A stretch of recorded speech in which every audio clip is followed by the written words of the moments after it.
Dobar dan svima, dobrodošli na još jedan podcast inicijative Znanstvenici za klimu Hrvatska. Danas ćemo razgovarati sa gospodinom Andrewom Dalglishom, veleposlanikom Velike Britanije u Hrvatskoj, a neposredni povod za naš razgovor bit će Green Campaign britanskog veleposlanstva i COP26 koji se održava sljedeće godine u Glasgowu.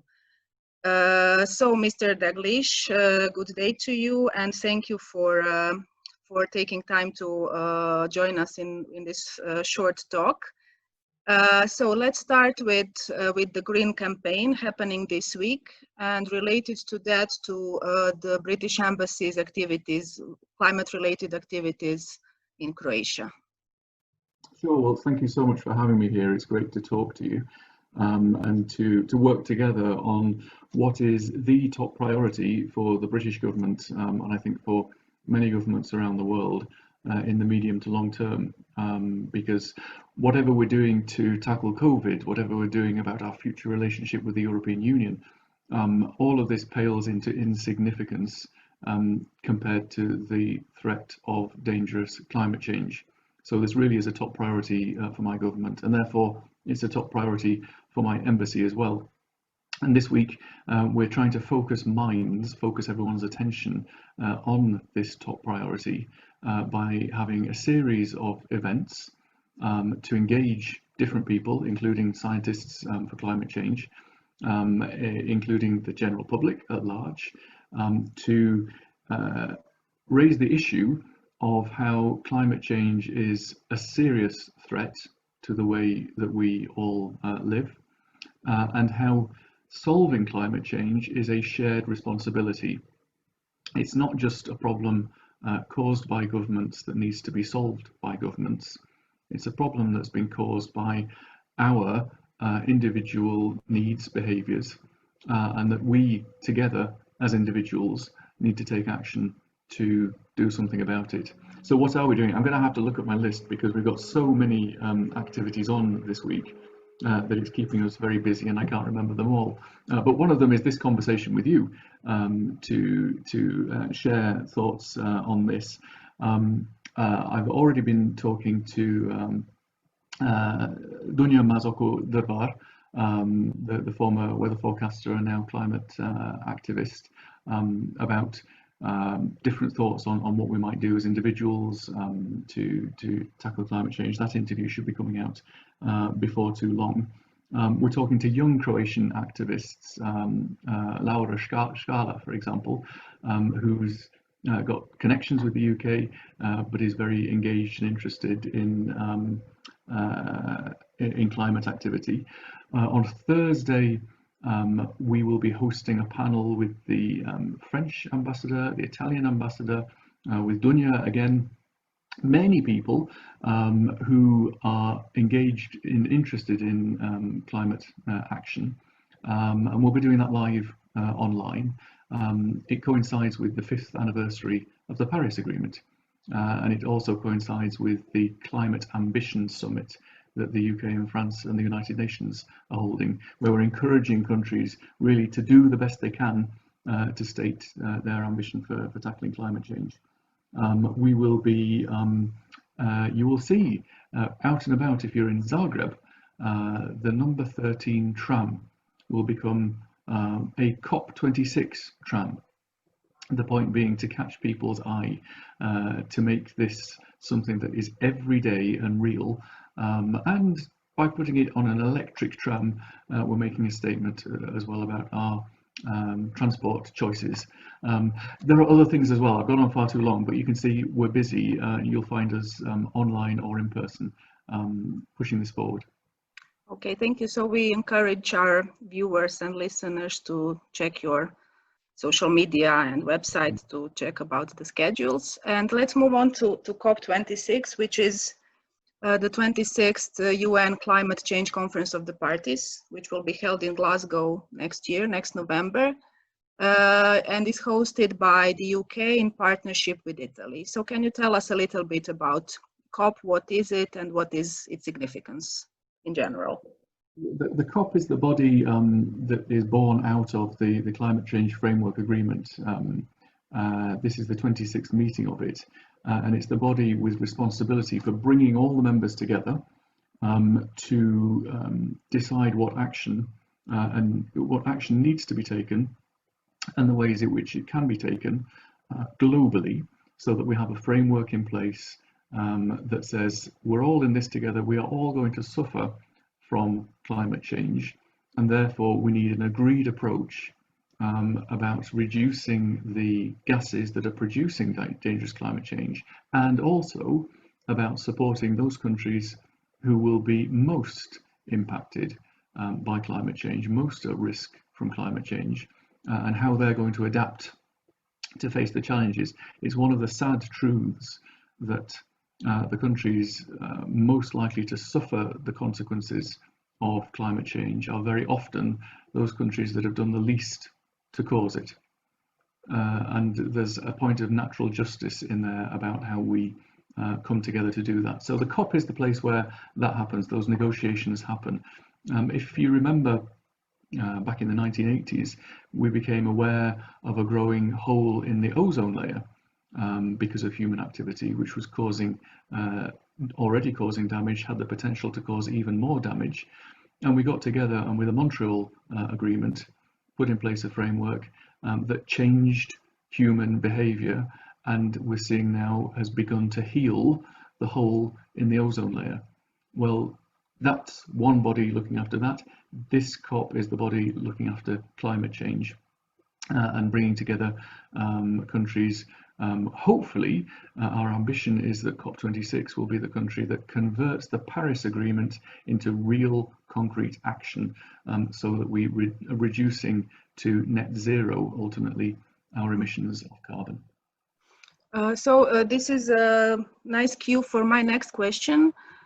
So if we know that the last special report of the Intergovernmental Panel on Climate Change sets an ambitious goal for reducing climate change to an acceptable level, but this goal is more ambitious than the one stated in the Paris Agreement, 1 or 2 degrees. So can we expect from this COP26 the revision of the Paris Agreement when it comes to the temperature rise goals, or curbing the temperature rise, global temperature rise? Let's be clear about the Paris Agreement. It commits to not allowing temperatures to rise above 2 degrees, but it also says that there's an ambition to make sure they don't rise above 1.5. So that's in the Paris Agreement already, and of course, that is definitely the ambition of the United Kingdom. We do not want to see temperatures rising above 1.5. And again, to be clear about this, it's not because one number is better than another. What our scientists are telling us, what you're telling us, the community of scientists are telling us in the IPCC, is that we can expect certain consequences to be related to certain temperature rises. And if we see a temperature rise of more than 2 degrees, the consequences are going to be catastrophic. If we can keep temperature rise to within 2 degrees, there will be consequences. We can see them already, but they will be less bad. If we can keep temperature rise to 1.5, then there will be consequences, but it will be less bad. So the UK is very committed to focusing on that 1.5 degree rise. And that's what we hope these pledges that are being made will achieve. And to that end, in the UK, we announced last week that we would be cutting our carbon emissions by 68% compared to 1990 levels, and we would deliver that by 2030. That's in 10 years' time, with a view to being carbon neutral by 2050. we're the first major economy to make such a significant commitment like that, and it's because we believe you can have economic growth and we can have prosperity whilst at the same time reducing our impact on the environment. Okay, thank you. So we see that let's now switch to specifically to the UK. Last year, the UK declared climate emergency. It was the first country to do so, and this was followed this year by New Zealand, which are moves we welcome. And finally, this is also one of the main requests of our plea for systematic climate action that we address to the Croatian government. What does this mean in practice in the context of the UK, and what steps has the UK taken after declaring climate emergency? In practice, what it means is that, like if you have any kind of emergency, all of your attention is focused on that. I don't mean that we stop doing other things, but I mean that whenever we consider a policy that we are implementing, whenever we consider a choice to be made about transport or about whatever it might be, we are considering the climate impact. So climate emergency basically says that throughout all of the policies that we're developing, we're considering whether there is damage to the climate by implementing a policy in that way, and if so, can we find another way of achieving the same goals that reduces the carbon emissions that we're making. So this is something, in other words, that belongs to the whole of government. It's a whole of government responsibility. It's not just the Department of Environment that is left to figure out how to solve the problem of climate change. It's the Department of Industry, it's the Treasury, our Finance Ministry, it's the Foreign Office. We have commitments here in the Foreign, Commonwealth and Development Office to be reducing our emissions too. Important when it comes to travel, for example. So it's a cross-government responsibility, and it's something that features in all our policy decision making. We're not always going to get it right, but it's at the forefront of all the decision making. So in practice, what we figured out, and you'd be entitled to say that we could have figured it out a bit quicker because it seems fairly obvious, but what we figured out is that everybody in government, every ministry will agree that climate change is a terrible thing and something must be done about it. But then they'll explain to you that that something has to be done by somebody else, because it's too difficult. If I'm in the Ministry of Transport, it's too difficult to deal with transport emissions. So yes, carbon emissions should go down, but you can't touch transport. Or if you're in the Ministry of Energy, yes, carbon emissions are important, but you can't touch energy because it's very expensive to do anything. And you can have that conversation non-stop. What we did in the UK was to say, all right, we will have an annual budget of carbon. I don't mean money. I mean, we will say that we will have X amount, whatever X is, of carbon that we allow ourselves to emit in a year. And once we figured out that overall budget, you can't spend more than that. So everybody is going to have to figure out the role that they play to meeting that budget. And year on year, the budget will get smaller. That's why we have, for example, taken the decision to ban the sale of petrol or diesel powered cars by 2030. That's a significant change to make in a short space of time. But if you don't send those signals to the markets, then the markets will continue to supply what they've always supplied. This is saying to them, you won't be able to supply them anymore, not to the UK. We're not the first country to have done this. Others have taken this action as well. But you send clear signals to the market and the market responds. So that's how we can begin to construct something as ambitious as 68% reductions by 2030.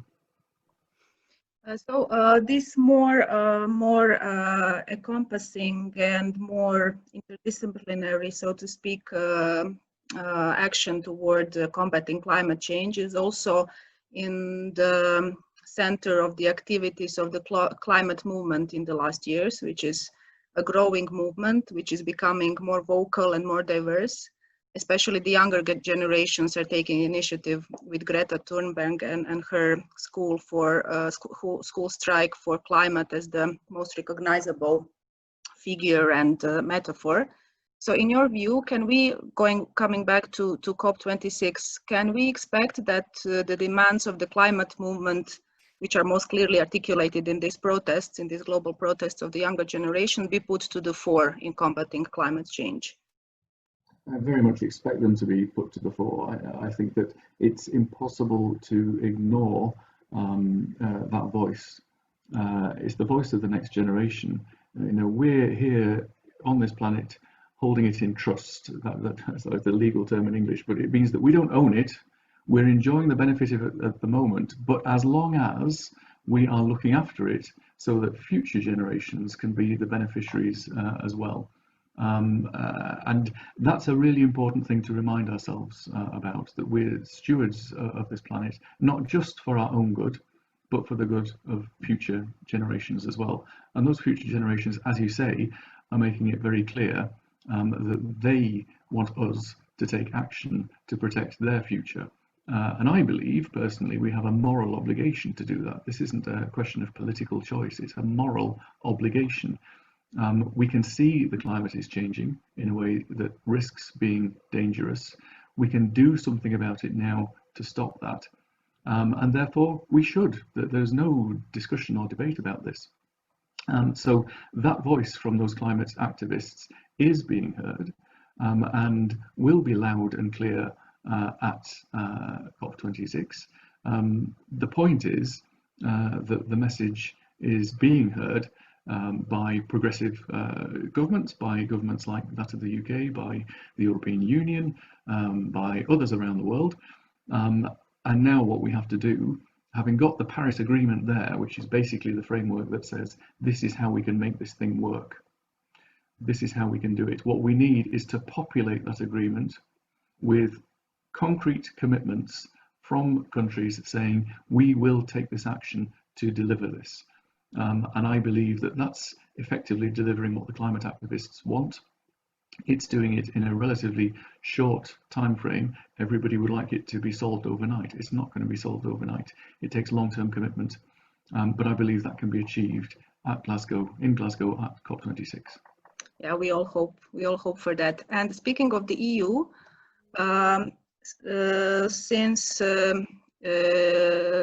what is the UK's position with regards to the European Green New Deal after Brexit?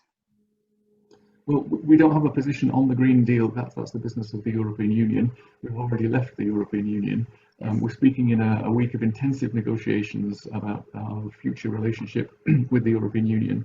But like any sovereign state or any body, collective body of states, we will figure out the best way of being able to deliver our prosperity, looking after our citizens, and in the long term that means in a way that reduces carbon emissions. So the UK will be as supportive as you would expect us to be of any action to reduce carbon emissions. And if the EU is doing that with the Green Deal, then fantastic. We will do nothing but applaud. Our relationship with the Green Deal will all depend on our relationship with the European Union in the future. And given that discussion is going on now, it's difficult for me to say. Okay. Thank you very much, Mr. Dalgleish, for this short talk. Our time is slowly coming to an end. And thank you to all our viewers. And I hope we all continue with our missions to combat climate change and putting science to the fore of it. Thank you again. Thank you very much indeed. I agree heartily with that last sentiment. And please do, I encourage your viewers to look out for the British Embassy Facebook page. Is a great way of keeping track of what we're doing and getting involved. We're really keen to get people involved with this. We've got lots planned for the year ahead, so do stay in touch. Thank you again. Thank you. And have a good day.